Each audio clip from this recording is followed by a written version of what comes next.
So we are headed up to Charlotte, North Carolina today. My buddy Wes Knight reached out last minute and asked if I'd be willing to come hang out and share some nuggets at his cigar shop Friday morning meetup. So Wes, in the real estate space, he's a part of our mastermind, our high-end mastermind, and two, he's an ex-professional soccer player. And one of the things with Wes that he seemed to miss the most upon stepping into the business world and the real estate space was the locker room moments, right? Getting to really hang out and rub shoulders, hang out, talk shop with some of the guys that were inside of his league and on his team. He's not really about, being all up on top of each other, having a stuffy type of work environment. And so when it comes down to it, he's the man when it comes down to building a powerful company culture. So we're coming in today to hang out with the crew, share some nuggets with the guys, and excited to hang out with some of the Charlotte peeps.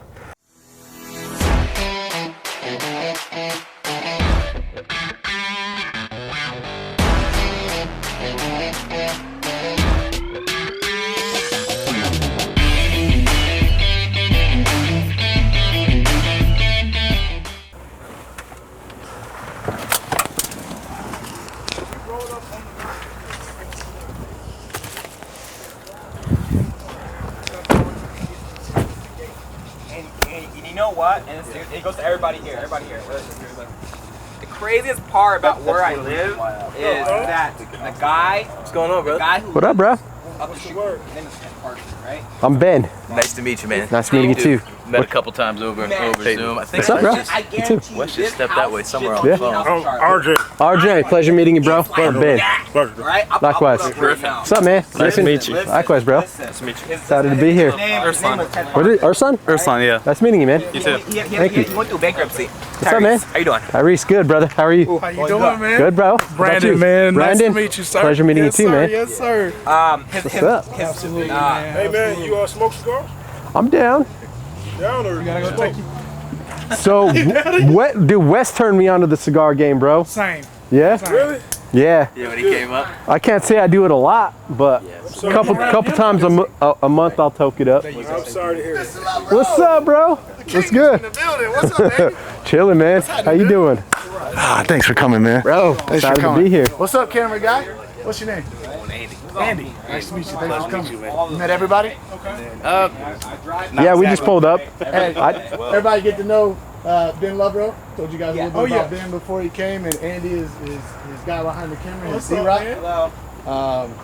We got guys from everywhere. So this is part of our group internally. Love We it. got two guys who have come since Max's video. Yeah. Tyrese. Wilmington, North Carolina, essentially, just outside of it. What's the actual? I live outside of Lumberton. I don't even know where that's even at. Yeah, he used to live in Arizona by Carlos Reyes. Yeah. Next Okay, door. so we'll get to that. Right, a light What? across. That's what's up, dude. What are the chances of that? That's crazy. That is crazy. Ursula hopped in the car last night. He's from Indiana. He drove 11 hours over through the night. Dude, that's what's up. That's what's up. So, come on. Man, I'm excited to have you here. I'm excited for you to get to address the guy sort of from your story.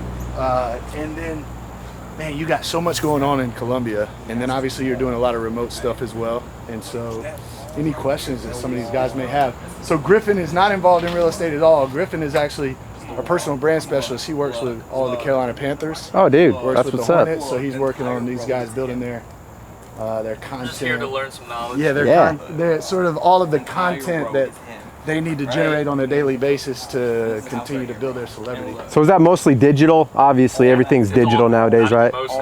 Yeah. Yeah, That's what's up. He's the guy that has all the access to all of the practices and the games, and Let's go. getting the behind the scenes stuff that they get to utilize. We need to come up and get some box seats, bro. I know you're turning up on those games. Hey, listen, those games are incredible. Well, we thought it was going to be a hell of a season, and we kind of 3-2. we're just dependent upon Christian right now, right? Like, Yeah. we're too dependent. If he goes down, it takes us too long to recover. But he's back this week, right? Hopefully. He didn't practice yesterday. It's not looking good. Not 50. Hey, there, that's Jay Money. On the right, that's our dispo coordinator. Sick. Running shit like Weezy, right? Running shit. Now he's Machine. feeling athletic, yeah. And then on the left is Blaine, former MMA Bellator fighter that is now like a beast in the wholesaling. What? You got your armor bearer too. Hey, Ain't nobody else over. everybody, Jordan, Blaine, What up, bro? Blaine, Good. love How are you? Good. Andy, right? What's up, Andy? Andy, Blaine, what's up, Andy? Hey, so you guys been pivoting a little bit to more JV dispo stuff too? Yeah, for us, it's really about volume. You know, it's how many individuals can you get. Hey, what's up, man? Close. Chilling, brother, man. Bro, Jordan, pleasure. I'm Ben. Hey, what's up, man? Jordan. Yep, these guys, Wilmington and Indiana, drove 11 hours through the night. Bro, I had dining chairs just like that at my house. It's amazing. Yeah, of course it is. I love it. Well, let's get ourselves going, Blaine and Jay. Let's get it going, man. The way I foresee this kind of happening today, as this thing thankfully to Duke. Right here. Thankfully to Duke, man, we in his past in the cigar world, Duke here, he's been able to take us sort of out of our normal office environment. We have a really nice area that the office is set, but it's the environment it is in conducive to growth. And what we want to do is turn this into a weekly activity that we welcome guys like yourself into, and we're able to bring very important, influential individuals in our arena and other arenas that map back to real estate. So lenders, mortgage brokers, agents, so on and so forth. The list goes on. But what we want to do is build this out and attract people like yourself from other markets and other states to come in and join us, man, and be a part of it. So what I do want it to be from a mentality standpoint is just, you got questions, ask away, fire away. You feel connected to somebody's story as you learn it, lean in. You know, you got anywhere from never done your first deal to Ben, who probably does 10 to 20 deals a month, leaning into guys and getting what you need and building true relationships. As I know you said, that's a key component of your next step in growth, is like really reaching out and stretching yourself to meet people and build your network and so on and so forth. Which got to be why you would drive through the night to do this as well, right? That's what it takes. So we're all looking for a community, right? We all got most of us have a background. That's awesome. Yeah, dude, 11 hours through the night. What part of Indiana? Elkhart. Okay. I have no idea where that is. Up near Notre North. Dame. Just north. North. North. North. Like, Okay, Wait. so with that being said, I want, man, at Beat the Sun Up, which you guys know I put together with two other guys last year, or earlier in this year. Ben was our keynote speaker, and his story's just phenomenal. We all love a good rags to riches story, but you don't hear many individuals who can literally transform their life in the way that Ben has. And I think being able to see, for some of us that are at different areas of the spectrum on your experience, being able to see, if Ben can do it, so can you, right? If we can do it, so can you. We're not different. We just have our own specific, unique journey to get to the first deal, and then we call it first deal makes it real. Like, it turns into an entire belief system that if you do it once, you can do it over and over and over and over again. So Ben's here, and Ben, it doesn't need to be formal. You can sit down and kind of chat through what you want to do. You can stand up, however you want to do it. But I'd love to kind of open it up for you to tell that story, and then, man, some Q&As. I know guys. Beautiful. These guys are learners and earners. So there is no structure. Just do your thing. Sounds amazing, bro. All right, how we doing on set? You good? We're all good? All right, Ben, kick us off, man. Awesome. Love this, guys. This was last minute. Wes literally, I shot him a text this morning. We were talking about the jam boards, getting them things set up. And I'm like, bro, if anyone is good at building a company culture, it's you, right? And we just got to talking, like, man, I just want to be a fly on the wall in your office, come hang out, talk shop, celebrate the wins, see what you guys got going on behind the scenes. And he's like, bro, you should come up to date. So I'm like, all right, let's do this. Had to go get permission from my wife, like, hey, I'm I'm going to Charlotte. If that's okay. Yeah.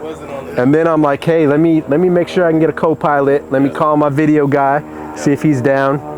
And Andy's like, all right, I got to cancel my chiropractor appointment.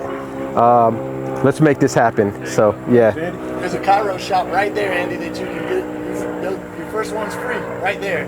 You can get a line before you hop back in the car. Straight up. Yeah. So yeah, I'm humbled to be here, guys. I really am.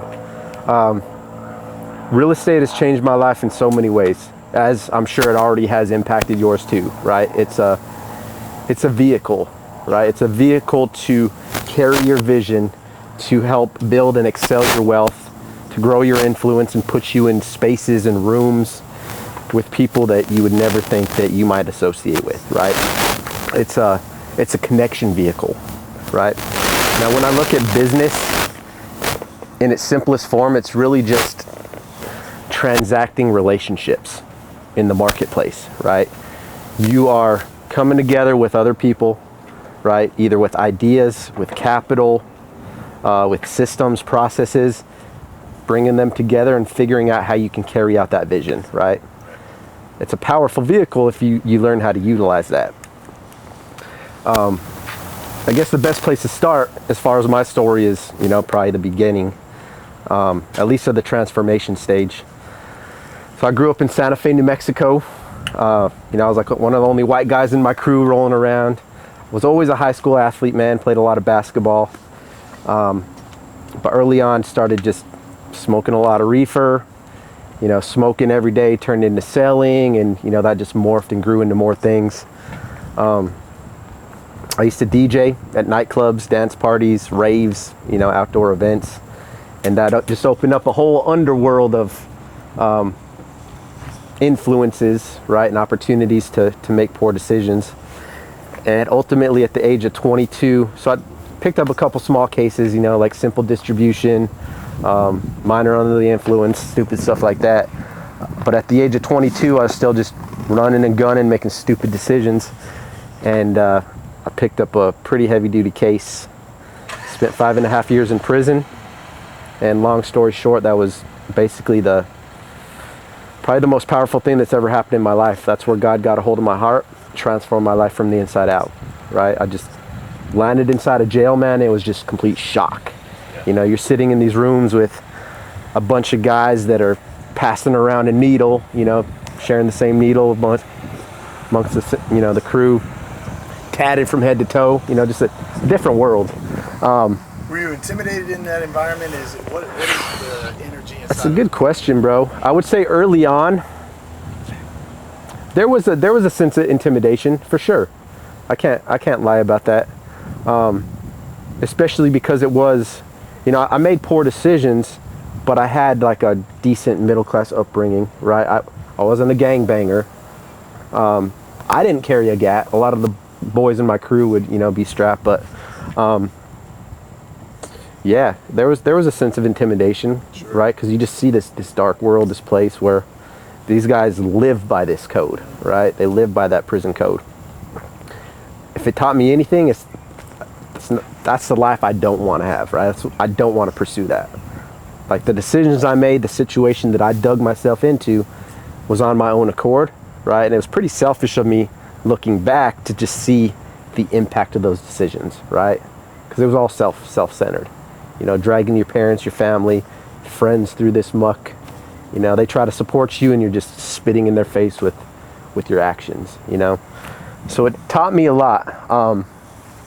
And I'll say that the transformation process, it was long, right? It didn't just happen overnight, like boom, God changed my life, right? It was more like I had to commit to daily disciplines, right? I had to choose who I associated with, so naturally I was a skinny, scrawny little white kid, right? Like 170 pounds soaking wet.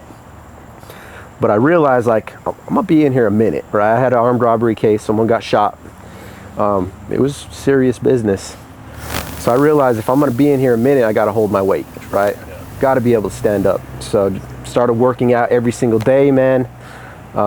Started going to whatever program I could, Bible studies, self-help programs. When I finally made it to prison, Went through the 2-year process of fighting my case.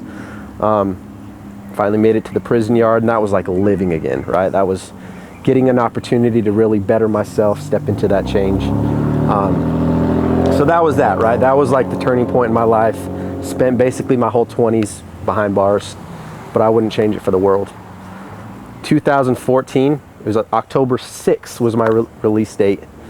I just remember my dad walking into the prison, man, and just embracing me, giving me a big hug, and just the weight, the weight coming off of my shoulders, and realizing that from this day forward, my life is never going to be the same, right? But the way that I shape it and mold it is going to really just come down to what I decide to do, the decisions I make, and the people that I associate with, right? What was that integration back into like the world of civil life? So for me, bro, because I had a positive support system on the back end, it was a lot smoother than I think most people have it, right? Most people that come from the system don't have, supportive parents, don't have a stable home to go back to, right? Go back out to the streets or the hood, and even if you're trying to do good, you still get caught up, right? Because it's the environment, right? A seed can't grow on rock, right? It's got to be in fertile soil. So my auntie and uncle offered to help me reestablish, right? So instead of getting out and going back to my old associations in New Mexico, they're like, hey, I was about 6 months to the door, right? You start getting your parole plans in place. And they're like, hey, if you maybe want to try something new, get off on a different page, we might be willing to help you out. So I ended up moving out to South Carolina. My dad drove me 28 hours across the country, all the way from New Mexico, man. As soon as you cross the Mississippi River, it goes from like desert and desolate to like green and lush. Just so crazy, just looking at the transition, just crossing the river, man. Like this side of the country is just, it's lush with vegetation, lush with opportunities. Dude, like every time that I fly back home to visit my parents and we start pulling over like the Albuquerque skyline, it's just dry, desolate desert, bro. You got some mountains, but you got desert. And it's metaphorical to me because I look at it, right? I look at it as like sorry to say, but like a dry and desolate place, right? Just really heavily influenced by drugs like heroin, methamphetamine. They're a big epidemic out there. If any of you guys watch Breaking Bad, like that's Albuquerque, bro. It's the nitty gritty out there, yeah. So I just, I'm just grateful for a second chance at life, right? Grateful to move out here, man. It really is a second chance. So that's really the core of it. And I think that because of my past, because of the result and what I've seen take place because of the decisions I've made, I think that's the driving force behind why I do what I do, right? Why I'm so passionate about entrepreneurship and leadership and really just trying to rewrite my narrative, because every day is a second chance. Yeah, man. But the choice is up to us how we choose to narrate that story, right? What are we going to do? Wow. So were you reading about real estate investing inside of the prison? I was not. How did you integrating into South Carolina, beginning to rewrite your story, what was your pathway to real estate investing? That's a good question. So I started waiting tables at a small little seafood restaurant downtown, right? And I just started working my tail off, like every single day. They had this app on the phone called Schedule Fly, where if you were not scheduled on any given shift, you can pick them up. Like Blue Marlin? Yeah, Blue Marlin. Yeah, bro. Wow, how did you know That's crazy. That's wild. Yep. I was going to say That's Fast real. Cafe, but then it's not a seafood joint. Yeah. Love it. Go ahead. That's it, dude. A bunch of college kids that I'm working with, right? And of course, their priority is let's make some money, let's go party, right? Every morning, bro, I'd be eating my Wheaties, dude. Eating my breakfast cereal, and I'm just sitting at my phone, bro, waiting for a shift to come up. As soon as it would, boom, bro, I'd get on it, bro. I'd get on it. Feel that hunger, man. You still have it in you. Yeah. That dog is like just beginning to know that you need to bite back. You have to, bro. You have to play offense. Yeah, Right? you really do. Yeah. And my offense at that time was let's work my tail off, right? Let's bust my chops to make something happen, right? Tried getting back into school. If I realized anything in that semester, it was that education wasn't the piece for me. Nope. That one, I already had a jacket, right? I can't just present a degree to a corporate employer and then they look at my rap sheet, they weigh out the two, and it's not going to weigh out, you know? I wasn't looking for entrepreneurship, but it kind of found me, bro.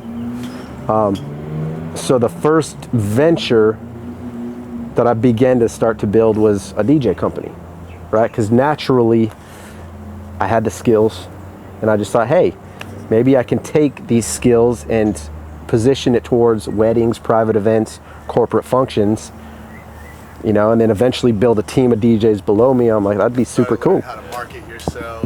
Mm-hmm. Really out of necessity. Yeah, I mean, yeah, necessity, and like, hey, I can do something here, right? Like, I've always had a creative spirit. I used to like art. I mean, I was a graffiti artist, right, in my younger days. So it was just, you know, it was a natural part of me. But I read a book, 7 Habits of Highly Effective People. Real short read, right? And the simple principle, begin with the end in mind, had me questioning, like, do I really want to be a 60-year-old DJ up here hyping up the crowd? You know, and at that moment, I knew that DJing could, again, be a vehicle, could help me do something, but it wasn't it. And shortly after, bro, Rich Dad, Poor Dad, I read that about 2.5 years after being released, and like, that was it. I didn't know how I was going to do it, but I knew that real estate would be the vehicle, right? And I just started studying. Circa, where are we now? 20, I'd say 2016. Yeah, 2016 when I was introduced to real estate.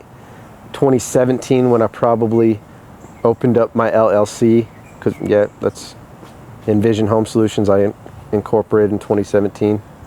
What was your first step wholesaling? Dude, my first step, I bought a quadplex in Indiana. It was in LaPorte, Indiana. Holy shit, you're from LaPorte. Are you? No, Elkhart. Yeah. I think it's like 45 minutes. It's up by the Great Lakes, small little city. So I think it's like you got Gary, which is real ghetto. LaPorte's a little up there. Is that Lake Erie? Maybe. I believe so, yeah. Yeah, little up there on the other side of the lake. How'd you find that deal? Dude, so when me and my wife, we weren't married at this time, and she was working as like an admin assistant at a firm downtown Columbia, and I told her, I'm like, real estate is it, right? That's what I want to do. And so one of the ladies at her office was like, hey, you need to give this guy a call. Old school guy, his name was Odell Barnes. Like, if you Google his name, pops up, he's got a Wikipedia link. It's like Odell Barnes, the foreclosure king. He's like, got the coin term. Real old school man, simple Southern type of dude. Can barely read or write, not well spoken, but dude made a lot of money in real estate. Mastered a niche. Yep, he did. Really important for the new guys. Yeah. To identify. I know you mentioned probate is something that you've been naturally kind of working. Shows up at the courthouse steps. And Max talks about this a lot, and I believe it. And I think most of these guys would say the same thing. When you start focusing on one niche and getting really good at a niche, to where your conversations are very similar on a day-to-day basis, you get to build out your comfortability, your knowledge base, and the clientele. The transaction looks the same, and you can anticipate. Starting in one space and narrowing in on it is a very important thing when you're getting started, because there's so many things that you could do. That's what can cause Analysis paralysis. That's a great thing. It's easy to zigzag. So, listening to that, that's great for you to start to understand. If you're feeling natural towards the courthouse and foreclosures or probates, I think that's Become an expert. Become an expert at that. Dialing into one or two things that you can generate from the courthouse steps or whatever is accessible to you based on your access to income, and you don't have to have money to get into the courthouse and to ask for the courthouse books and sit down and record individuals that are going through some sort of process that the courthouse has to facilitate. Short sales, another one. That's golden. Yeah. Dude, that's the number one best piece of advice that anyone can give you. Focus on one thing, bro. Become an expert at that one thing. Yeah. If probate is it, Reps, right? yeah. You're talking about you start to have similar combos because you're talking to the same people in similar scenarios where it's just like anything else, where if I go swing a baseball bat one day and then I go shoot a basketball the next day and then I go throw a football the next day. By the end of the week, like, but if I just shoot a basketball every day. Yeah. And what's Just really math, cool just about stay that, in that to groove, add the on to groove that, gets is you. you find a community inside that are also masters that are a step or multiple steps ahead of you, and you can start to bring them deals and joint venture deals with them and watch them go through the process. I'll give you an example. We've got a property right now that we were looking at selling at some of our bigger buyers, and the price point on that put us out. It excluded us from our current list of buyers that we have a great relationship and that we look to serve. It put us into likely an exit strategy of selling to open door. So we would take the property down with our own money and facilitate a sale to open door if there's margin in it. So what we did is we went out and found a guy named Greg who has done multiple deals with open door and knows that process. So we're going to joint venture with Greg because he's sort of the open door guy, not by design, but he's got more knowledge in that base than we do. And we're bringing him the deal, and he's going to, help move that process to the finish line. He'll get paid out on it. Yep. We build a relationship. We've able to monetize that deal, which likely we might have had to kill the deal originally. And I think what you realized was like, you don't need Greg. You could have taken the time to learn an entire new vertical of your business. Yep. But it's significantly more costly to do that, right? Because Sure. time is money. Yep. And you're not a Scrooge McDuck, right? So you're The more than anti-Scrooge. happy to share profits with somebody who can make that connection for you and be the guide in that scenario. You're paying for education too, Of course. right? So it would be Tuition money. advantageous for you to get in there, Yeah. keep showing up at the courthouse. You're going to start to see faces, people who are there often, Shake those hands. right? Shaking those hands, introducing yourself. Because if you'll drive 11 hours, 22 hours round trip, right? It's nothing for you to walk up to somebody that you see and introduce yourself and say, I'm just getting started. What are you involved in? How can I help? How can I help?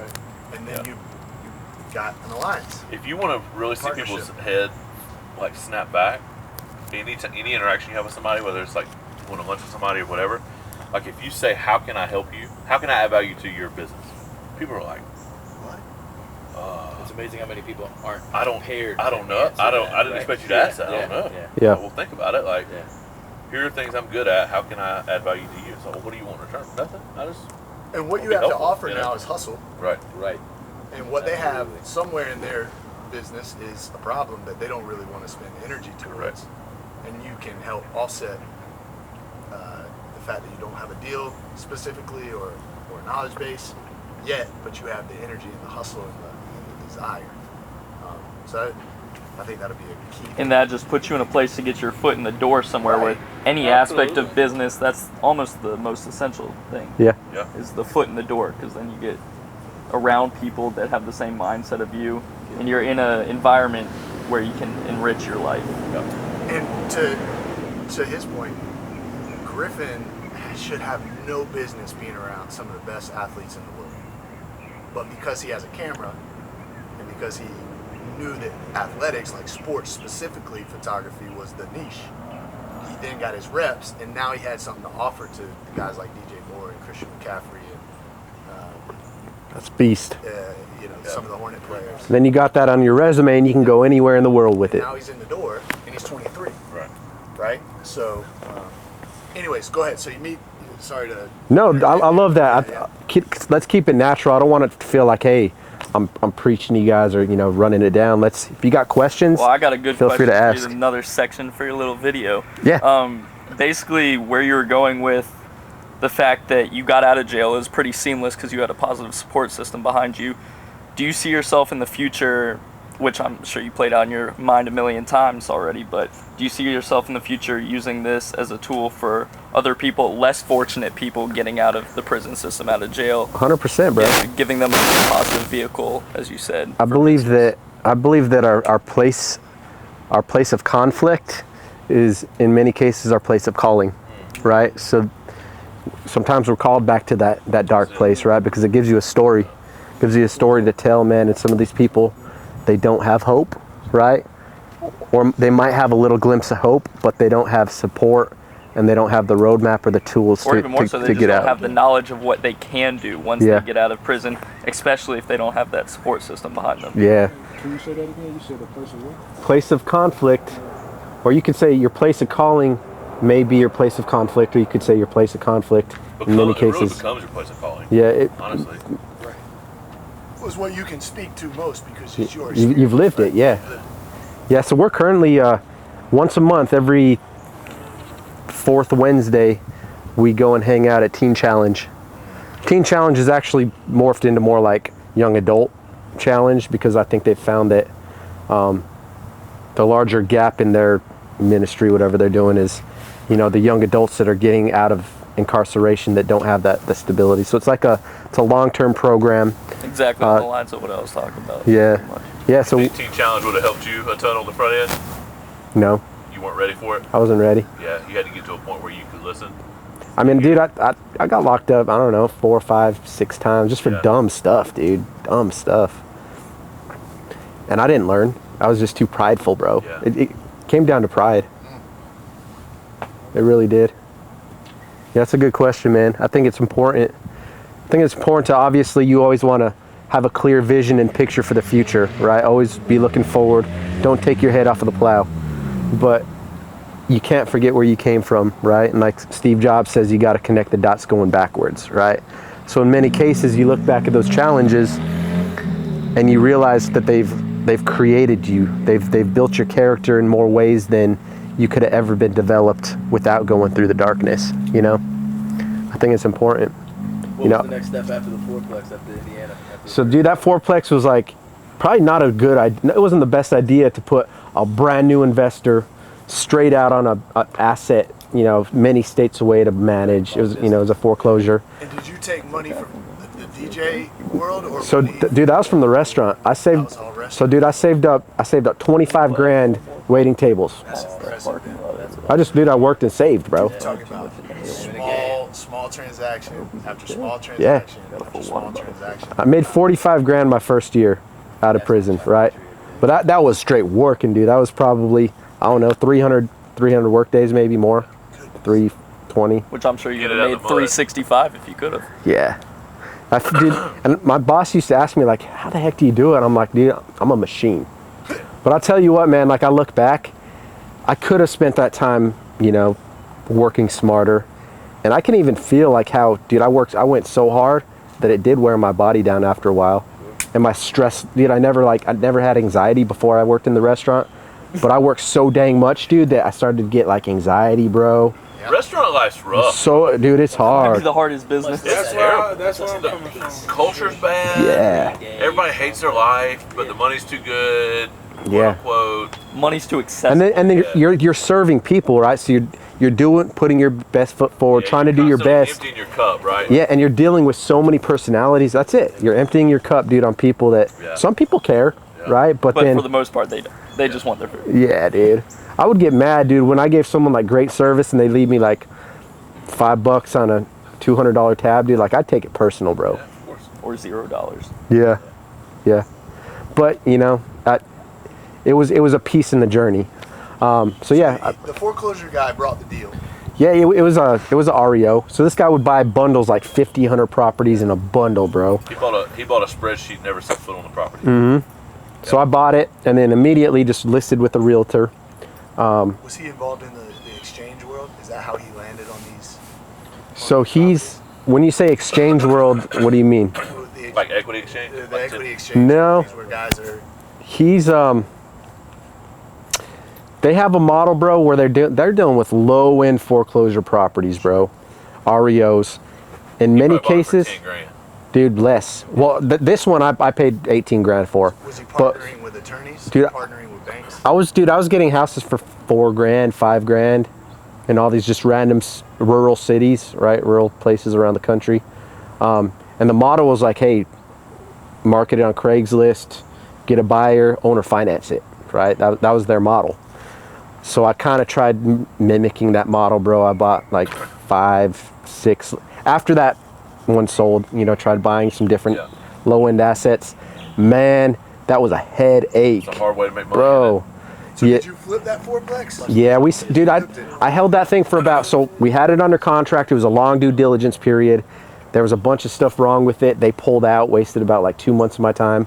We listed it back on the market, and it took like 4 or 5 months after that to sell it. I made like $5,000, bro. So it was a headache, man. It was a learning experience.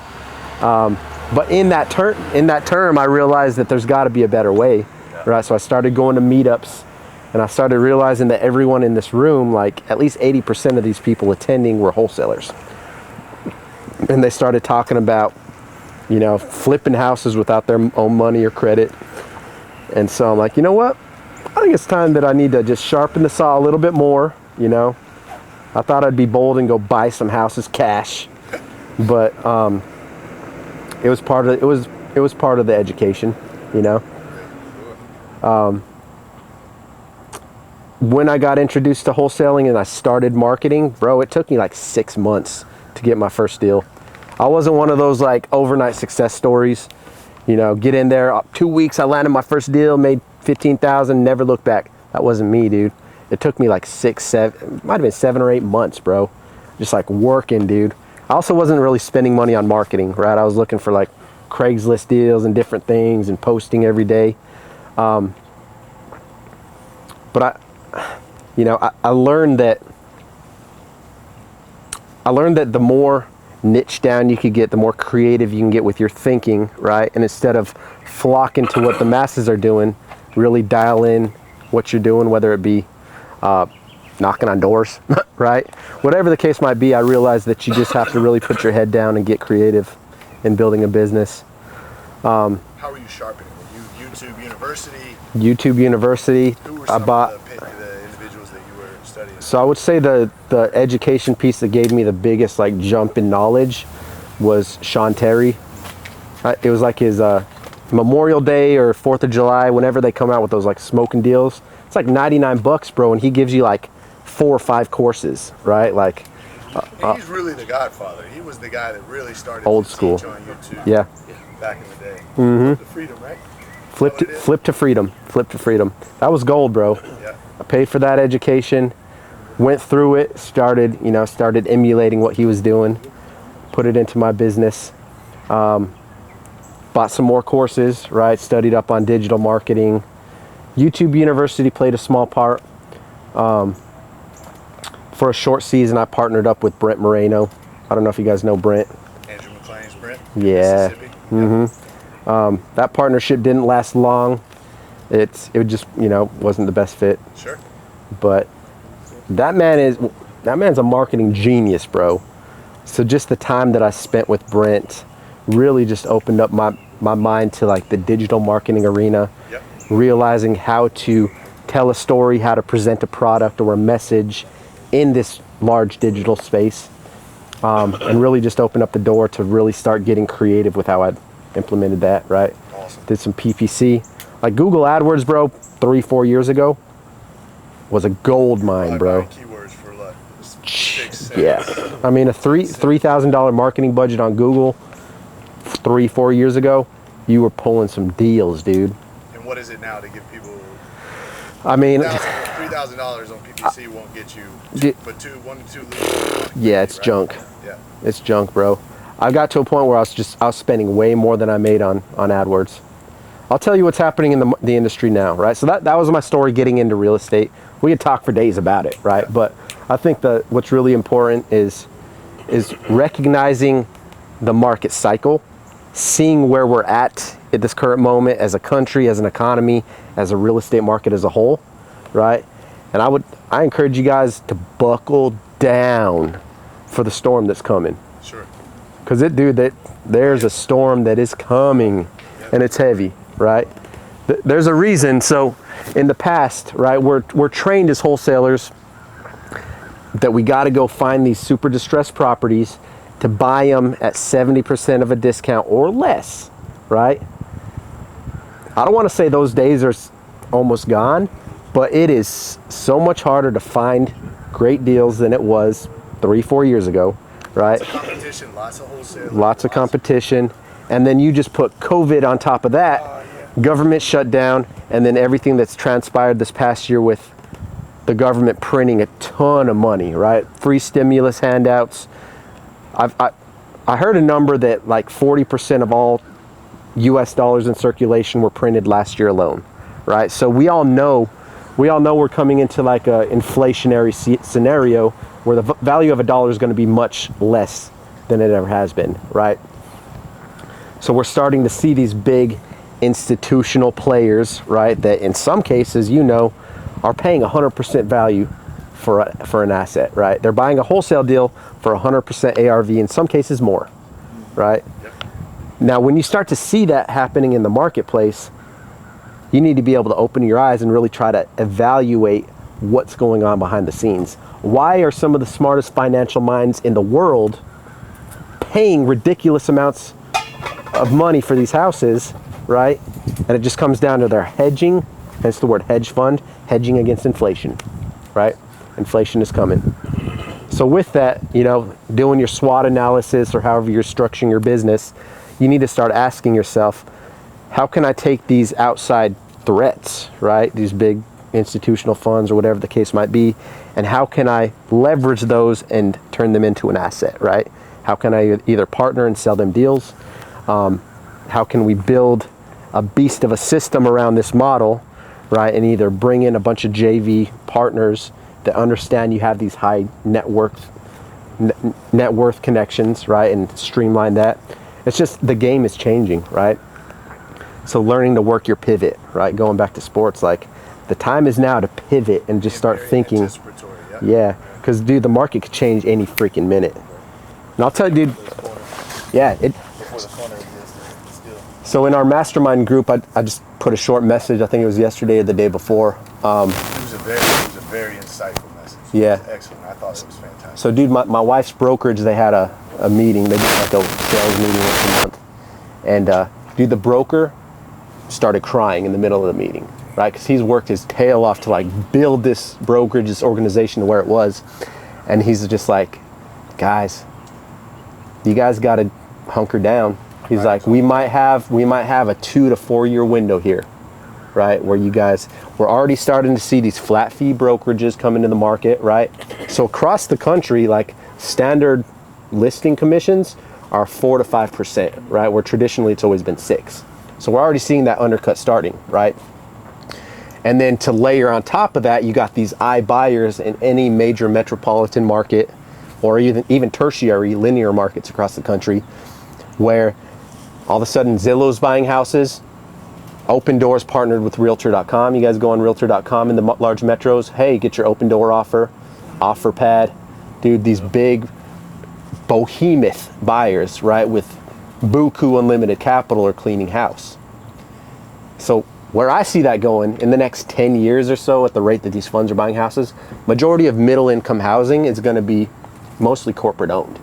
So for like a middle class American family to be able to afford a house in the future, it's going to be so much more difficult than it ever has, right? It's just changing. It's a consolidation of wealth, right? The government's consolidating, corporations are consolidating, and dude, not to get political, I'm not going to get on that tangent, but it really is like the government against small business right now. And it's Biden specifically, oh, bro. partnered with Open Door. Yeah. Got some Did you hear that? You've heard that too? Absolutely. I was going to, dude, so the Biden administration is affiliated with some of these huge institutional buyers, bro. And dude, so check this. Hey, to take this deeper, there was a lawsuit filed. The DOJ, Department of Justice, U.S. government, filed a lawsuit against NAR, against the National Association of Realtors, right? If that don't show you the power plays that are in place, bro, they're coming for it, bro. The government is looking to control the real estate industry. Yep. Wholesaling regulations popping up in Oklahoma City, Atlanta. Real estate license to be a wholesaler. Bro, but not just that. You got government coming after the real estate license against the NAR, right? So they want to, dude, it's all about control, bro. They want to be able to push all of this inventory towards corporate housing. Ownerships. Yep. And remove The small real estate guys. agents, the small They're removing small business. owners. Middle They're doing class. the same thing with all small businesses, even like it's Dude, affecting like across the board. yeah. One of my good friends, his dad, Larry Barker, we go to his lake house a couple times every summer. He owned Baker Auto Collision, the biggest auto collision shop in Columbia, right? Built it from the ground up. One of these big corporations, Gerber, literally just made an offer he couldn't refuse, right? And so he sold it. He sold out. And then John Harris, like the second biggest auto collision, they got bought out by Gerber too, right? So now all of a sudden, these corporations are consolidating, right? They'll hire these kids out of Harvard and Yale, right, who can analyze and punch these spreadsheets at a high level, and if it makes sense on paper, they're just sweeping across every industry. So if the guy you guys met earlier, which I think he showed up just before, he wanted to meet you, but he had a lunch. He's going to try to come back and introduce himself. He's Nate, our transactional funder. Yeah. Great guy, advisor on our advisory board. One of my best friends and one of our Uncle Nate. Bro. One of our great friends. The best mentor. He is an insurance agent by day, and he represents a equity fund that is sweeping across America, buying up HVAC companies. Yeah, So yeah, this is yeah. not Heard about happening that. just in real estate. Every It's industry. happening across all small business industries, where these institutional buyers are creating funds, and they're going out and they're offering incredible offers to these small business owners. Yep. Who have larger businesses, larger Larger books and clientele and stuff. small to medium, and sometimes large companies, and coming in and offering a sell. Because they know that they can offer it today. They don't care if they're overpaying. If you can stabilize that asset or that business for the next 2 years, once inflation fully hits, Yep. you're golden. So they see where these real estate investment funds are going and the sizable portfolios that they're purchasing, and they're trying to arbitrage against an industry that will be serving those funds: HVAC, electrical, plumbing, trucking, and they're trying to be anticipatory and offensive, and be able to control a market that will have to serve that. Yeah. So you can see it across all industries right now. That if that stuff don't scare the crap out of you guys, you need to wake up. You're not thinking about it enough. Yeah. You're not thinking about it enough, or you're choosing to stay uneducated. Yep. You're choosing not to look at the reality. It goes deep, man. Like that stuff scares me to death, right? And just looking at that, like, so right now we're inciting a couple of emotions. There's a little bit of fear. I'm feeling a little bit of fear. I'm feeling a lot of urgency, Yes. right? And so for a guy who specifically, you're talented at thinking about those futures, right? This is just future-based modeling. Yeah. How long would you anticipate we truly have within this current opportunity of providing to these funds? Would you say we've got 8 months? Not that anybody knows, and it's all pontification. Yeah. It's hard to say. It's all speculation. I would say anywhere between, I want to say 2 to 4 year window. Yep.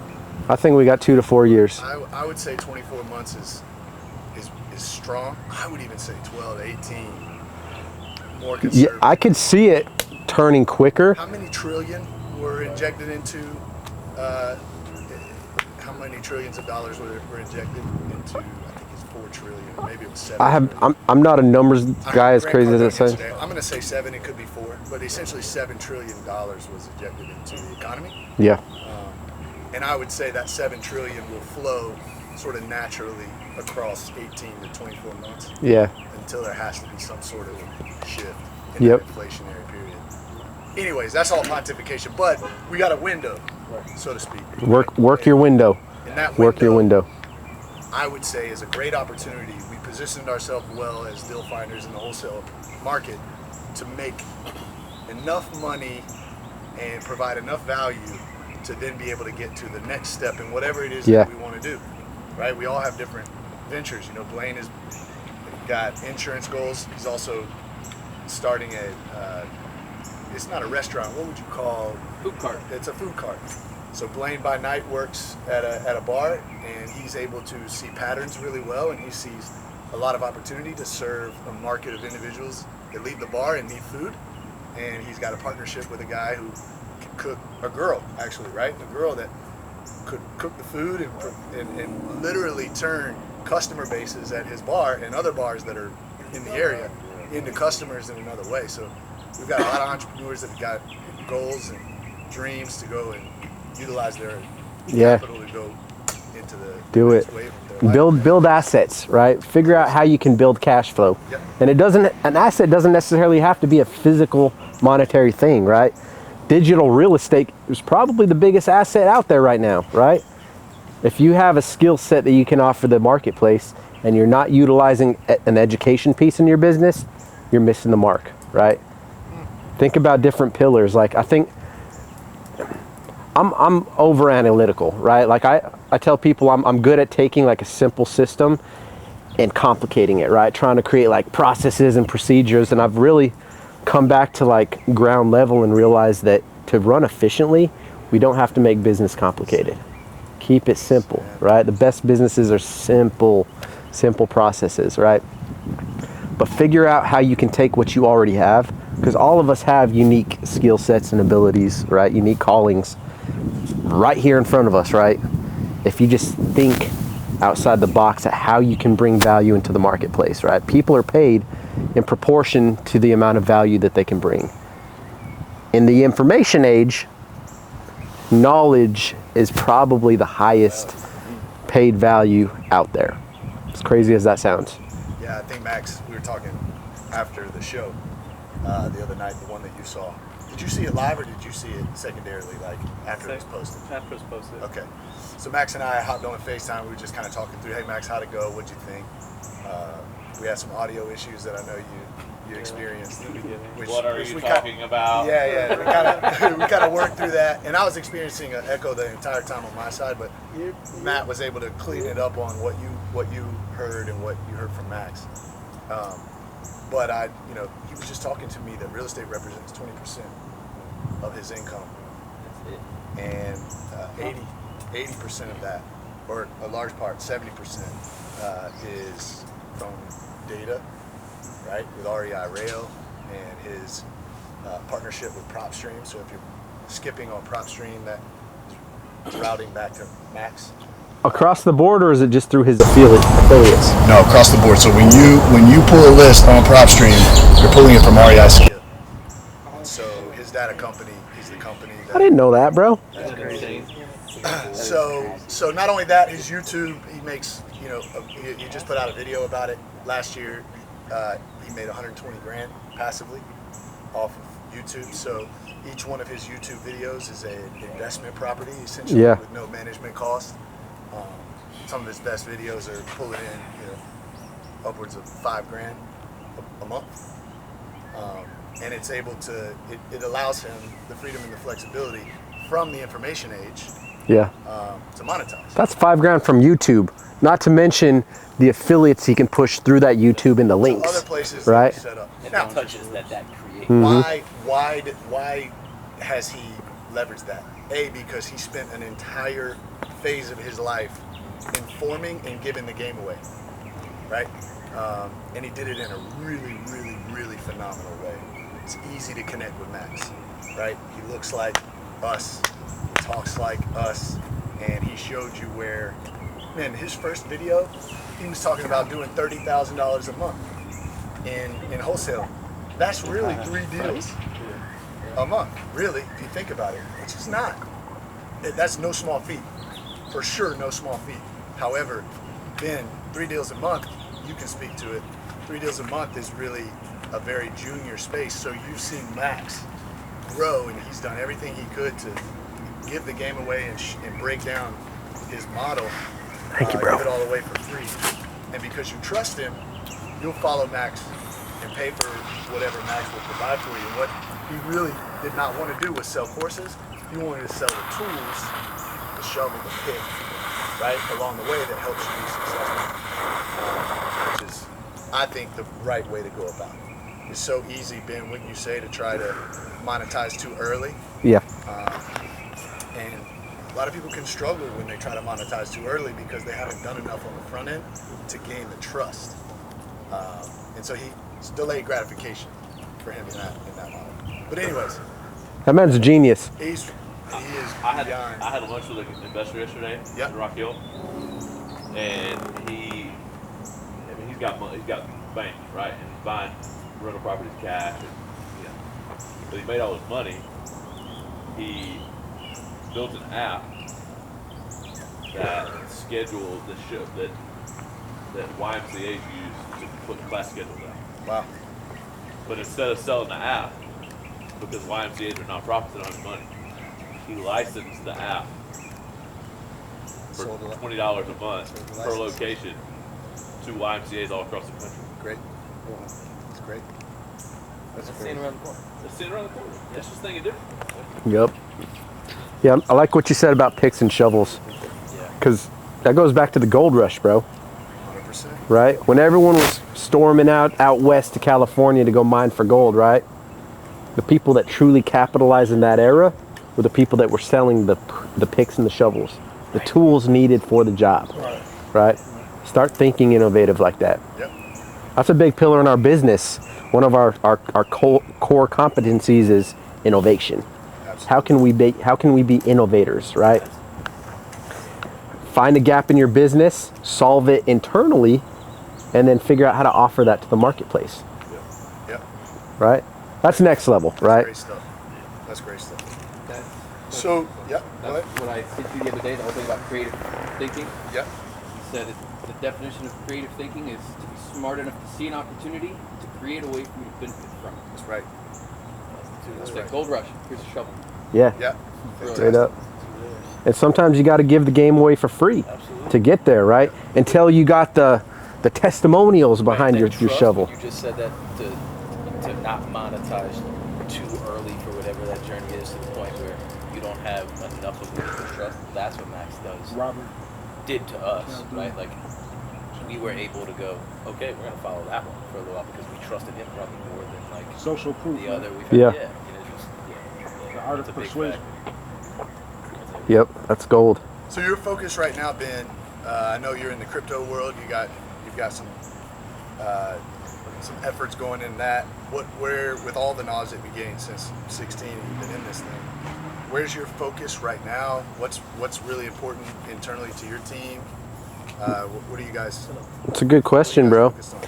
There's a lot of moving parts, man. For the first time in a long time, I feel like on the real estate side, I finally have all the right people in the right seats, right? Acquisitions team is doing good. We got 5 cold callers and a lead manager on the back end from the Philippines, which I'm thinking about doubling that. I have an integrator that's working on a skip tracing website, and we're toying with the idea of having a dialer, predictive dialer. So those would go hand in hand. I've really been positioning ourselves. Right now, my bread and butter is building strategic partnerships, right? We got a lot of JV relationships across the country with people that are sourcing deals in the target markets where some of these hedge funds are buying. Going back to taking that competition and figuring out how to leverage it, right? Similar to, Wes's model, what he has going on. I think, we got a lot of same connections. But yeah, just really funneling that. So I've shifted my focus. Obviously, we still market in-house, but I realized early this year, instead of, I used to have a bad mindset towards, not bad mindset towards JVs, but I'm like, if you can't source your own deals, why are you even doing it, right? Yep. But that's the most brilliant business model in the wholesaling space in this age, right? Because I realized early this year, instead of just becoming a master system builder and crafting processes and building a team, I can take that knowledge and empower an army of investors, right? Empower them with the tools that they need to win. And in turn, hey, if you got a deal that fits into this buy box, let's make it happen. Because after we, get close to 100% ARV purchase price on this asset, we can split profits, and you're going to make way more money than you would on any single wholesale deal, right? I shouldn't say any, right? That's a bold statement. But we're seeing larger spreads that even after a profit split, you're walking out with the bag, right? Yep. 100%. So that's the focus, man. So have you powered down some of your your local fix and flip focuses and really removed some of the other parts of the industry, or are you also coupling that strategy with other internal strategies to turn deals? It's a good question, bro. With different exit strategies. So last year I did 14 rehabs, which in my books it was a lot, right? It was a lot of work for me. I had to manage 2 teams around the clock, and as a result, my wholesaling deal flow went down a little bit. I've really changed that model around. We did 2 physical rehabs this year, and all the other houses, so if I'm not selling to a fund off the rip and never take possession of the property, we'll take down the property and I'll list it on the MLS. Just not even lay a hand to it. We might clean it out, right? If there's junk in the house, we'll clean it out, make it look a little bit presentable, but I will not put any paint brushes or any flooring. I'm not even touching the houses. It's just the market. Who doesn't know or want to find the deal, Yeah. and present the deal to the biggest buyers list, which is multiple listings. Or open door, right? Yeah. So yeah, we got one that, so I went through the open door process with the last rehab that we did. My timing wasn't perfect. We were right in the middle of the project when I did it, right? And they still made me a competitive offer, but after their 5% fee, I'm like, I had to weigh the cost, and my contractor was already in there in the trenches. So, you know, I had to honor my word and finish the project with him.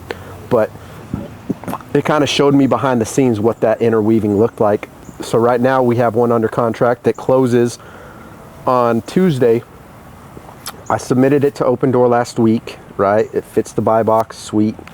They, you know, went through the system, gave me a preliminary offer. So we close on Tuesday, and then I have a video walkthrough on Wednesday with Open Door. We'll go through that, right? And then after that walkthrough, I'm sure they'll give me a final offer on it. Great. So that's a good tool to implement, right? If you're in one of the markets that they're in. But honestly, the key right now is the other proprietary hedge funds that we're working with, and really empowering other investors with the tools that they need to be effective in these markets. And again, we're just building an army of hunters, cutting them loose, putting them in there.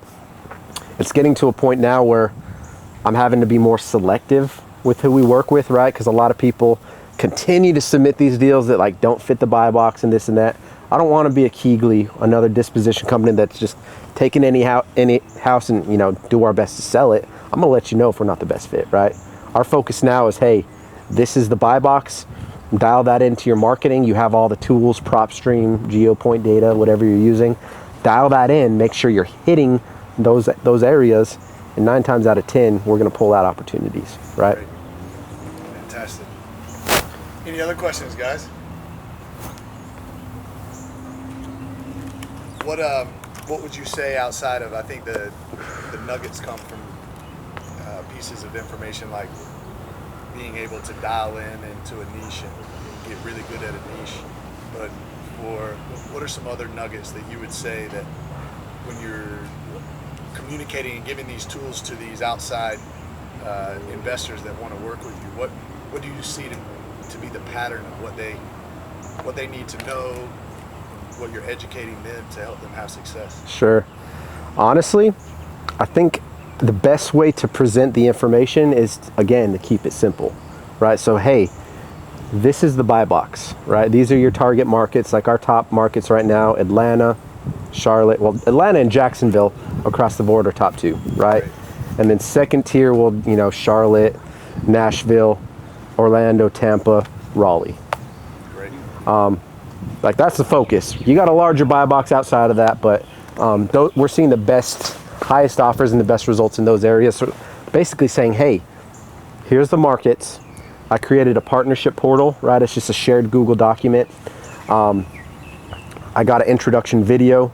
So every Wednesday we'll do like an onboarding call. And that's just, hey, this is our tools on the back end. This is how to navigate the portal. I have a submission process where we ask all the questions you need. You submit that. It hits a spreadsheet internally on the back end, where at that point my dispositions manager, who's my wife, she underwrites the deals and submits them to the fund to push it through. And then we got a full-time inspection coordinator, transaction coordinator. But back to your question,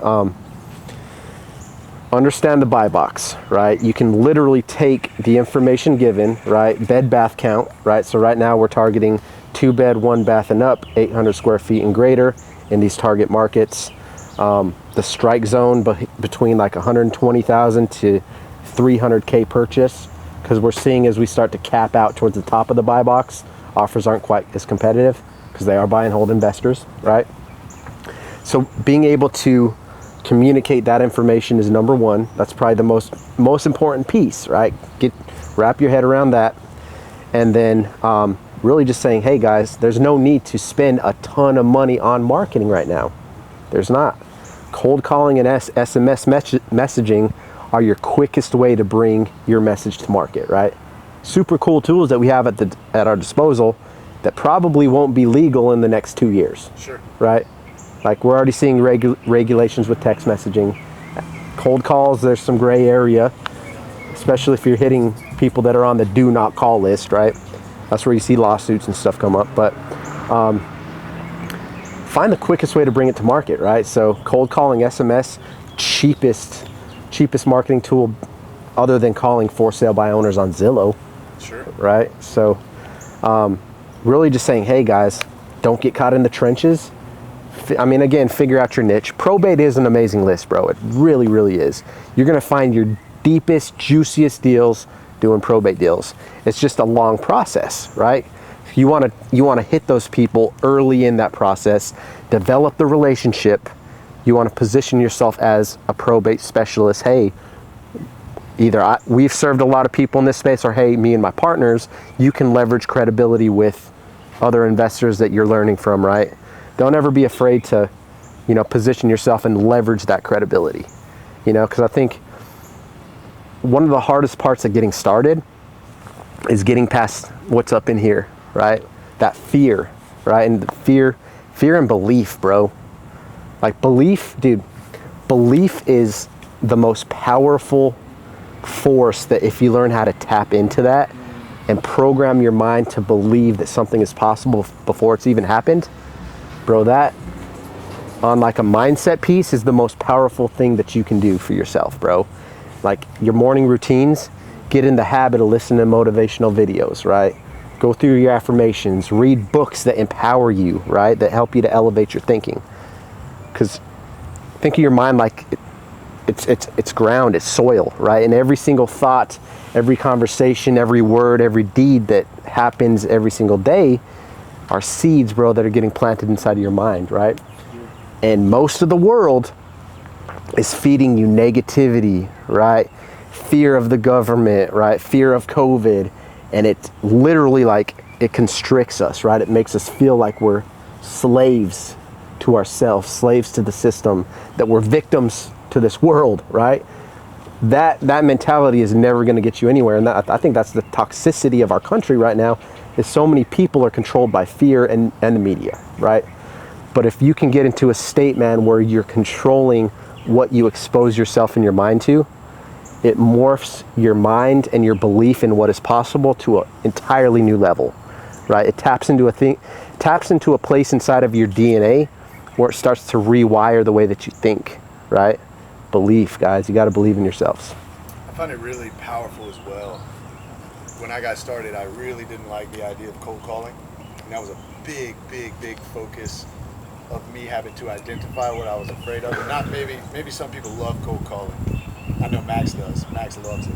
Just eats it alive. Is so good at, boxing objections and building relationships and hopping on the call and spending an entire day calling as many people as possible and just talking to people, But when I started, the idea of pulling a list and having an entire Excel spreadsheet of people to talk to, I remember I had to write down on a sticky note on my table, and it said, just make the call. Literally just make the call. Because I would freeze up when I had this list, and it was such a huge, massive list of everything that I didn't want to do, which was the next call. Yeah. You're like, shit, I gotta call this person. I just called 10 people, nobody answered. Duke was in the house. He was in the kitchen at the table. We literally started on the front porch. He's dialing in there and I'm dialing in here, and I'm getting cussed out over here, and he's having conversations, and then I'm going 10, 15, 20. I wasn't using a power dialer. We were one by just one, literally- Google Voice. We didn't Wow. know anything about this. And so Duke's in there, I'm in here. I'd hear his convo, him getting cussed out, and I'd laugh at him. He'd look back at me. Your And so turn. I was lucky and fortunate that I had an accountability partner who I couldn't get rid of him. I remember Duke showed up at the front porch after we met, selling cigars. Like, he used to sell cigars for the biggest brand, right? The biggest Yeah, brand, one of the biggest higher brands, the higher end brands, the Lamborghini of cigars, Davidoff. And he was a salesman. I'm just an athlete who's great at entrepreneurship, and all the entrepreneurship ventures that I had never involved cold calling. So just made the call, was on my desk, and I had a buddy over there in the living room or in the kitchen. We literally tracked them. Told ourselves, like, I've still got the whiteboard where I sat in my garage and made X amount of cold calls a day. Yeah. And my goal was to get to a voicemail or a decision, which was the ultimate goal, Yes or no. right? Yes or no. Don't call me back, or call me in a week, or call me in a year. Just get a decision. Or I would get to a voicemail or a decision. And that was one hash mark. Yeah. That whole whiteboard is covered in 101 hash marks, and that was about anywhere from 100 to 200 calls a day for a hash mark. To get to 10 of those decisions and just stack them up. And that's the season we were in. That was the Yep. situation. So the lesson that I was trying to pull out there is, because I had an accountability partner, and then had a little sticky on my desk that forced me to get beyond what I was telling myself internally. I hate these phone calls. I don't want to do this. And just forcing myself to get on the phone. And then I started to have more conversations. And then I started to, that belief system, I started to develop confidence in that.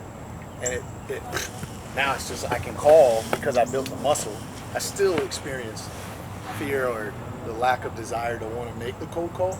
But now, because I built the muscle, I went to the gym and literally was building the muscle and the bicep of cold calling. The fear is now smaller. I have control over it. But that was day after day of doing the thing that I didn't want to do. Same thing went back to my soccer career. My left foot was always something that I hid. Right, I did not want to touch the ball with my left, because my right foot was cultured. I spent a lot of time there. And your enemies would sniff that weakness out. If the ball went to my left foot, They'd know. Yeah. it was literally, the guy in basketball that goes to your right hand side and make you go left, like that started to happen. So I would take a soccer ball to the school right around the road. This is when I'm a pro.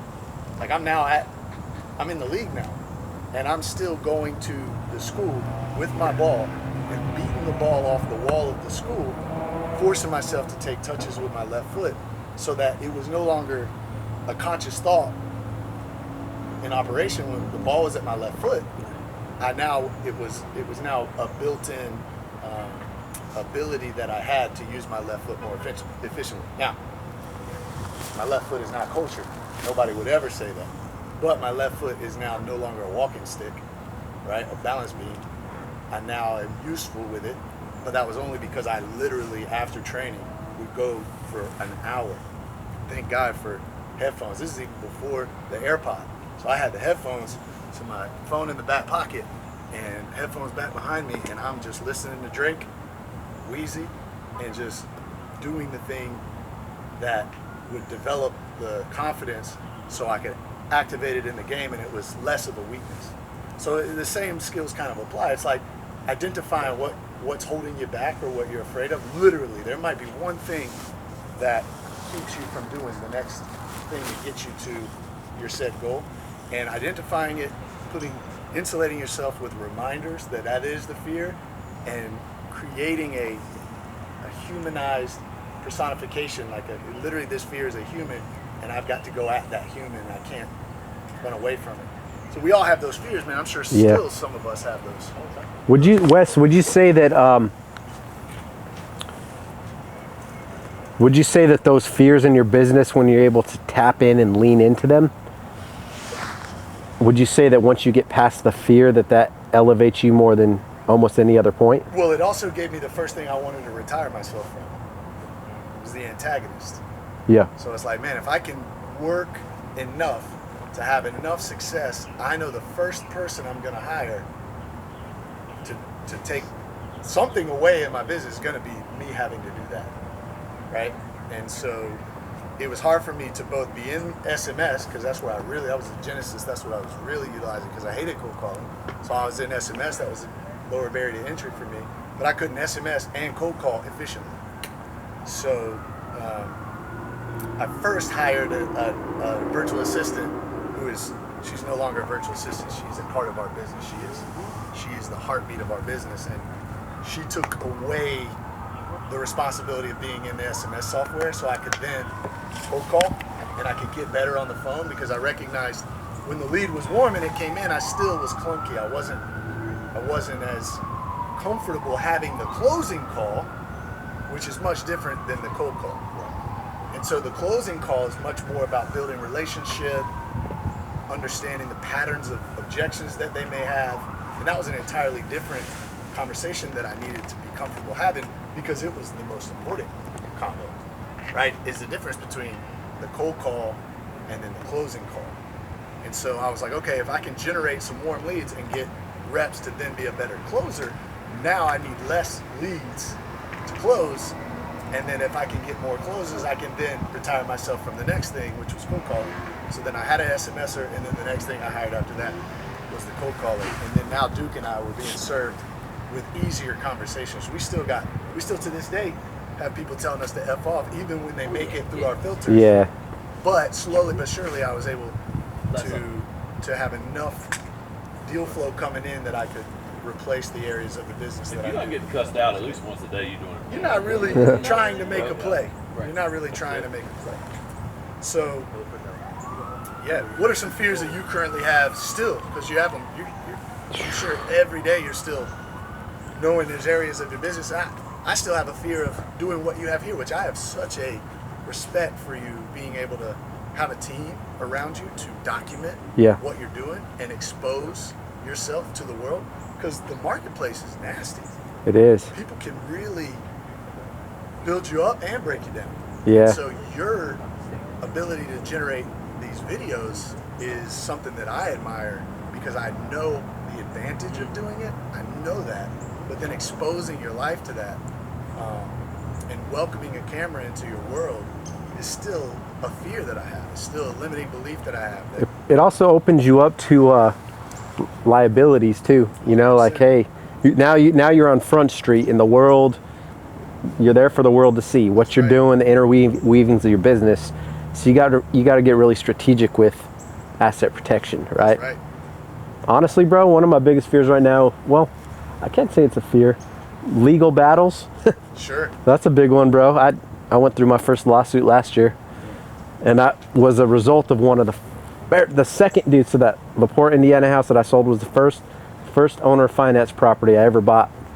I owner financed, and I won't get into like nitty gritty details, but the guy stopped paying.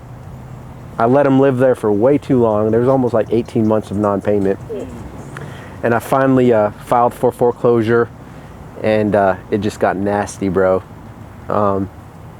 Dude started like harassing me, my family, business, and then he finally found, like, in the contractual part of it, I gave him a land contract agreement for deed, right? And I didn't have a lead-based paint addendum on that, right?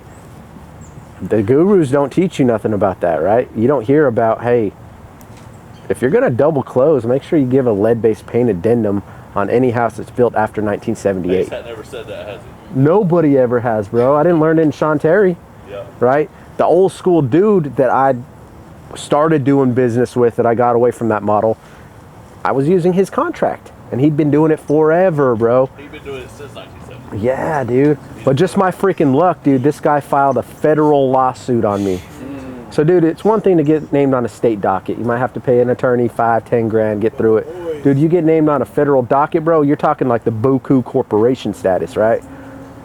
You're talking 100 G's plus just to get to the evidence, you know, to present your evidence and stuff. So that was brutal. That was a brutal phase in my life, man.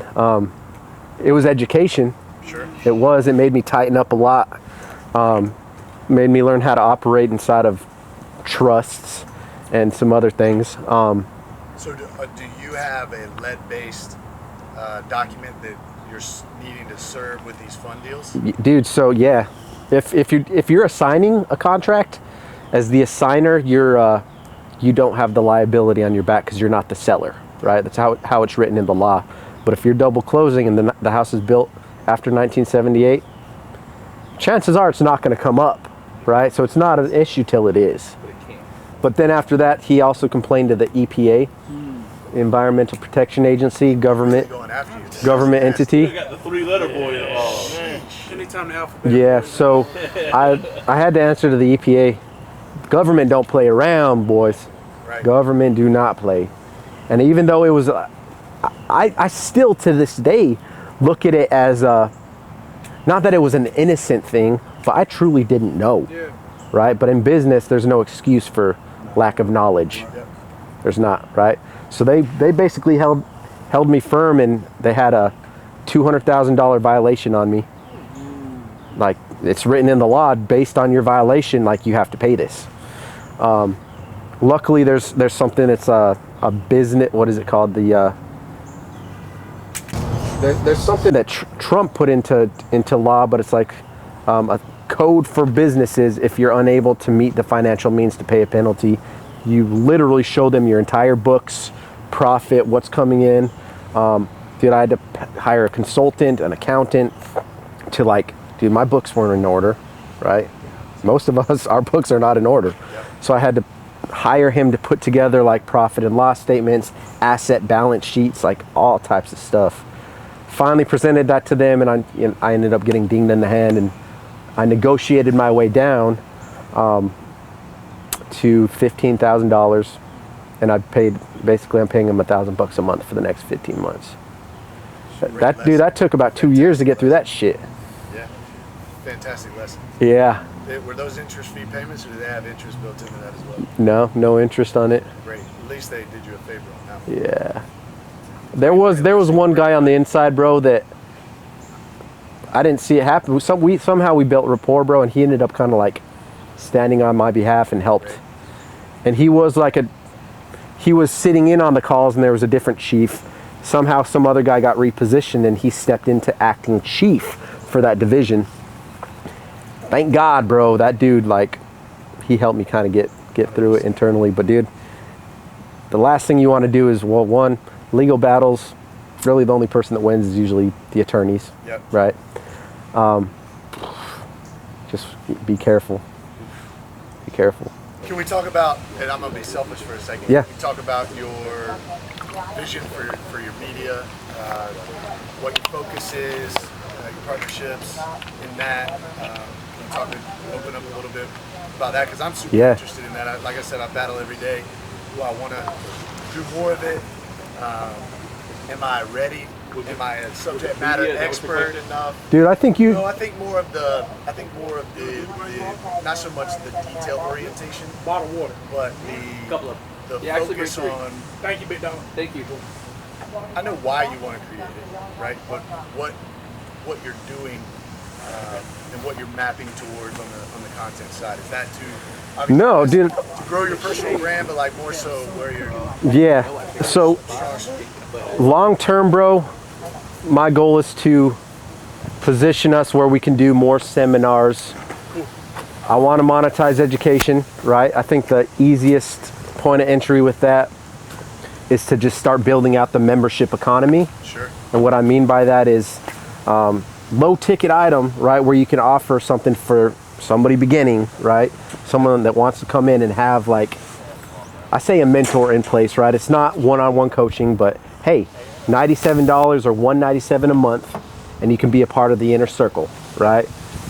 Once a week, have a Zoom call where we all jump on, share a different pillar of the business, teach strategy, teach marketing, acquisitions, how to build a team, right? And then open up for a Q&A at the end of that call.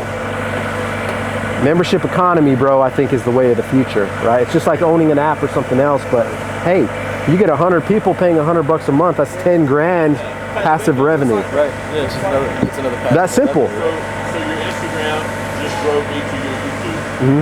YouTube would then drive to the membership base? So right now my focus was, so that's like, I say that's future. I'm building a Kajabi site right now where I want to have some products. So like quick start to wholesaling, right? So I own the domain Wholesalers Playbook.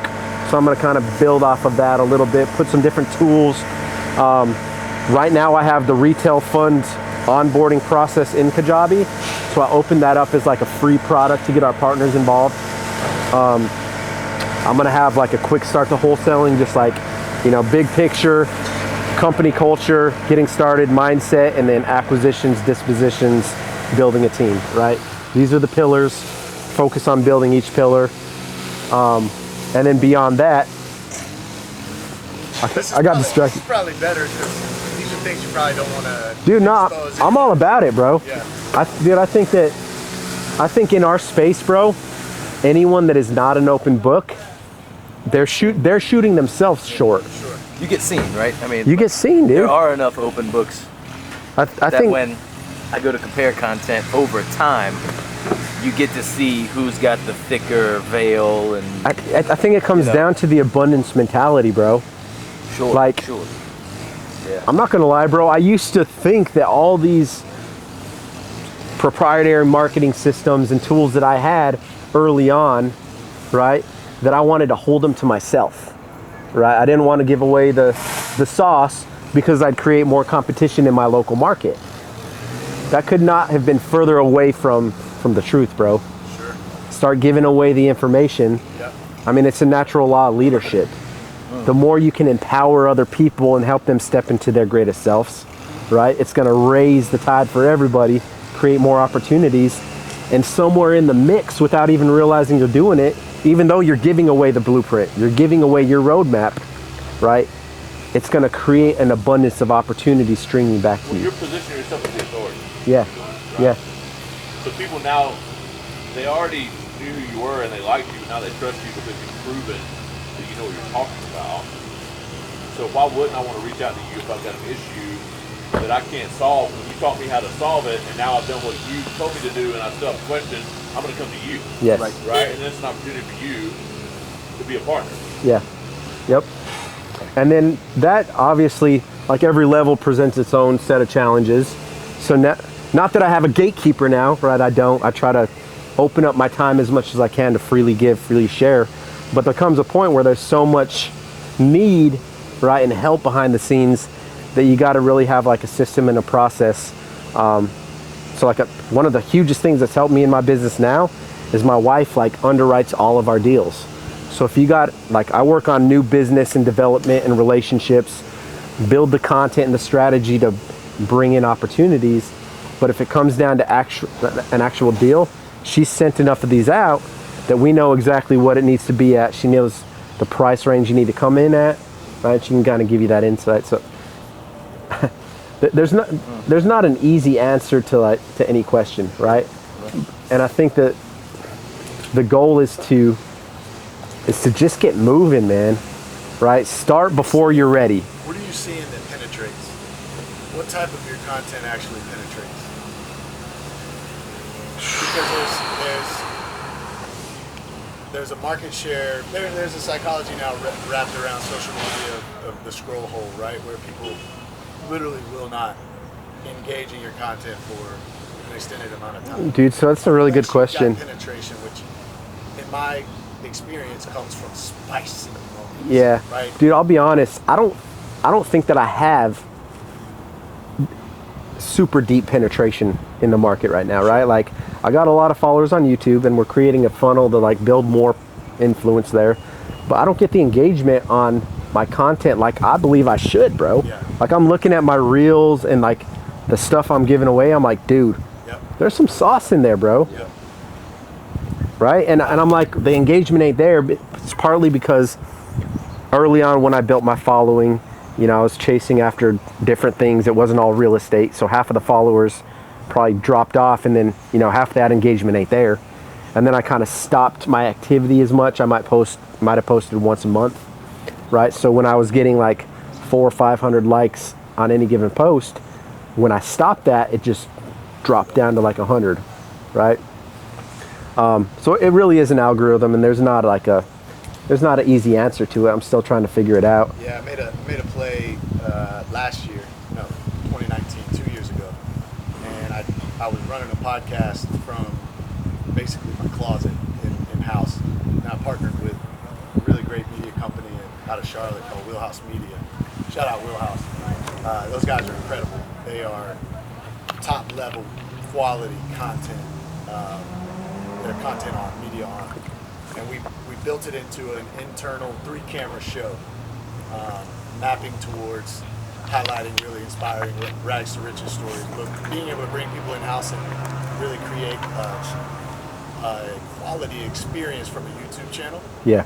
And I started to really dive deep into analytics and start to watch moments in stories where insights went up, watch time. You know, I was looking at 12. If I got to 12 minutes in depth, that was really the rub point where people would stop watching, stop viewing.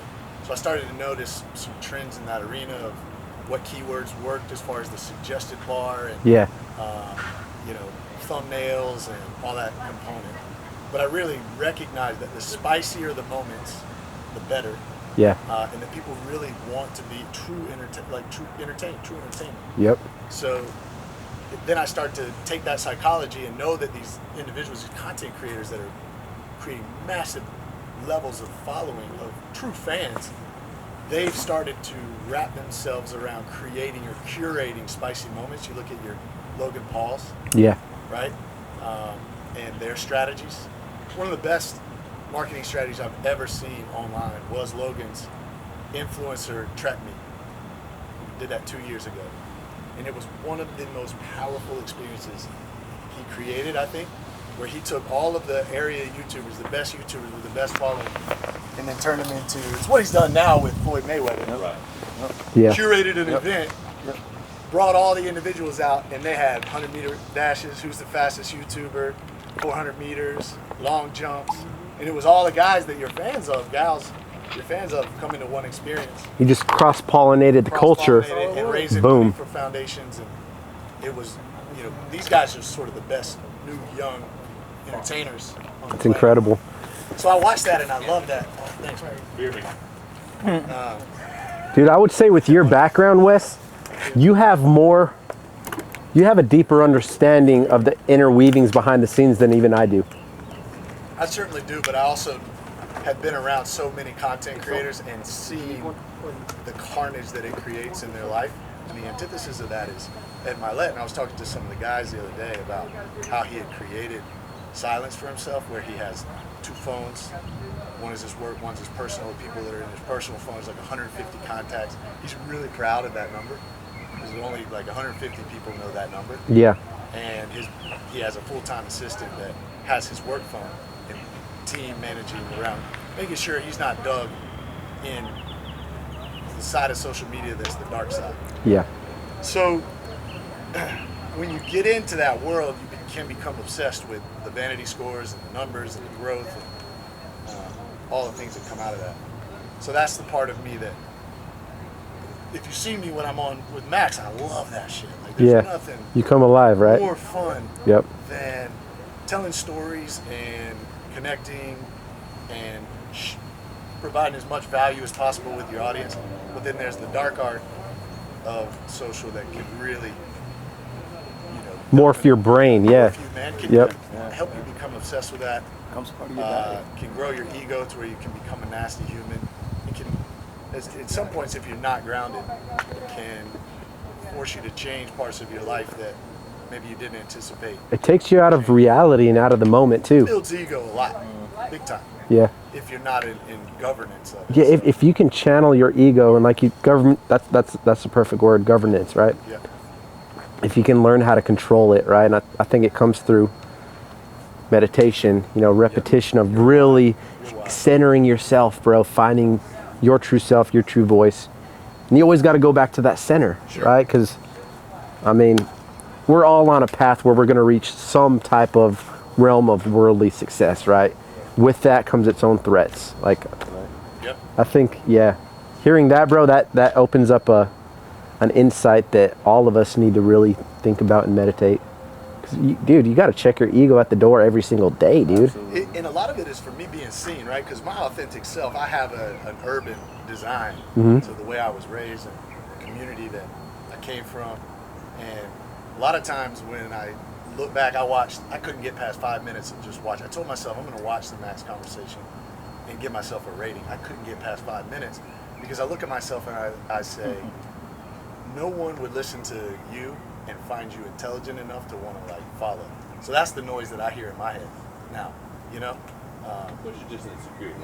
Absolutely, right? My whole presentation is unique, right? And you gotta lean into it when you become into that stage and be authentic and really be okay with the fact that you're gonna make a lot of people inspired, but also you're gonna receive a lot of criticism, judgment.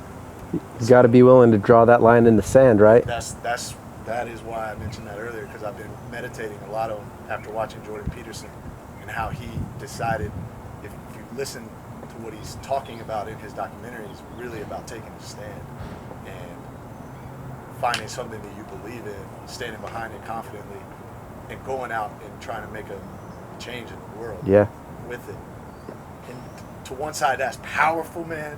And on the other side of that, he shows in his documentary how many people hate his stance, right? And right? You even look at guys like Stephen Furtick, beautiful leader. Yeah. But his reputation in Charlotte is polarizing. There are people that love him, and there are people that are not fans of him. And he's preaching, you know, something that seems to be very pure. Yeah. And doing a lot of good. But he's also, you know, over time. It's just, I think a lot of that has to do with people's insecurities, right? Sure. That they try to pull out of other people because it takes that spotlight off of themselves and revealing their true nature, right? And even like we were talking about early on, I wanted to bring it up when it came up, but how so many people in this world have like a negative view on capitalism, right? Dude, my mom was visiting us a couple months ago, and she said something like anti-capitalism, like why this and that from these people, right? And I'm like, capitalism has created more opportunities and more jobs for people than any other tool in this modern world, right? It's the way that we're programmed, right? And how are we programmed? Through media, right? Who controls the media? The ultra wealthy, the 1%ers that want to preserve that power, right? So people, we absorb and dumb down ourselves and our true nature by just, you know, filtering it through all this media, you know, programming our minds with an outside narrative, right, that starts to control the way that we think, right? And the deeper that I've evolved and looked into it, I mean, again, I hate to come back to it, but it's all about control, right? Like the same people that own the education system, right, the 1%ers, all the curriculum through it, right? What does public education teach you? How to be a good technician, right? They're building you to be a cog to fit into the system, right? So you can work their machine, right? It is modern day slavery is what it is. But we don't realize that, right? But because the media has programmed us to think that having money is bad, right? Same thing in the church culture, right? Because Stephen Furtick has a banging house, right?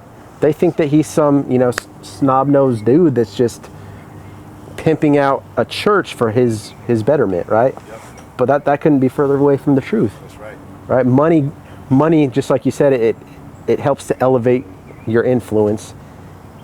More resources gives you more opportunity to impact people in a powerful way. So why would you not chase more resources, more opportunities to help build and craft the world in a way that's going to make A difference. Yeah. It's good stuff, man. I'm inspired by the way you keep showing up in front of cameras. It's good stuff, man. I hope you continue. Thank you, bro. I hope you're not having any reservations about it. I'm not, dude. I think in this season, bro, I've gotten a little more bold with my beliefs. Yeah. You know, just Thicker skin. yeah, seeing what's happening behind the scenes, bro. I think people need to wake up. I would say when you do speak about anything, that's my favorite thing that you start to speak up about. Really? Absolutely, yeah. When I watch you, when you sent that email or that text in the group chat, which was all about what he was talking about earlier about these funds and separation of wealth and division of And government consolidating everything. That's so spicy, and that's so real, and that's so under. It's just not talked A about. lot of people don't talk about it because it almost crosses the line of politics, right? But dude, I never understood or did politics at all until last year, right? And I still don't do politics. I can't even vote. Political is just I can't even. It's stating the truth, bro. It's bringing things to the light that no one else sees. Yep. I'll tell you what I feel when I put things like that out there. Like even in our group, I hear like crickets, bro.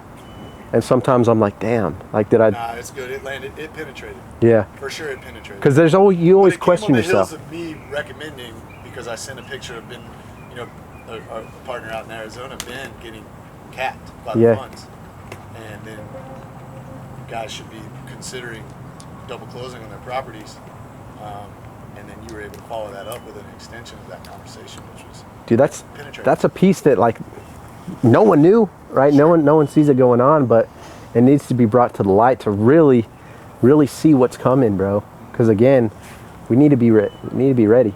That's why groups like this coming together, right?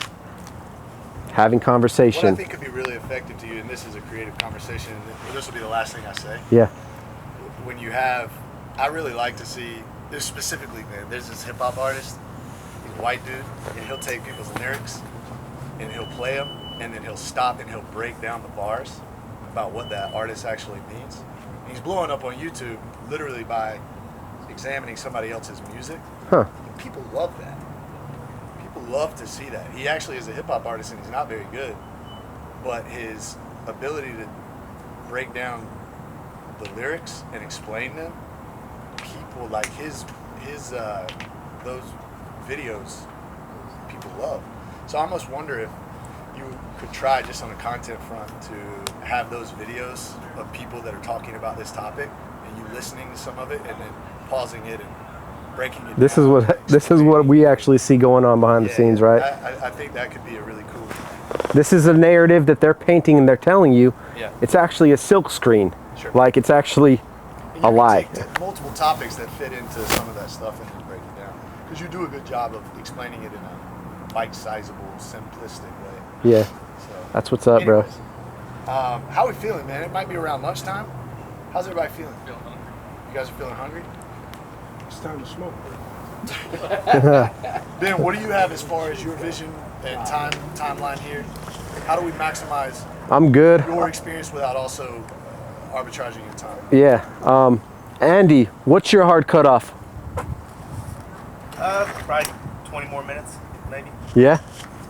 Do you want to use that 20 minutes to... You think we got till 2? Pyro up the way and get you adjusted?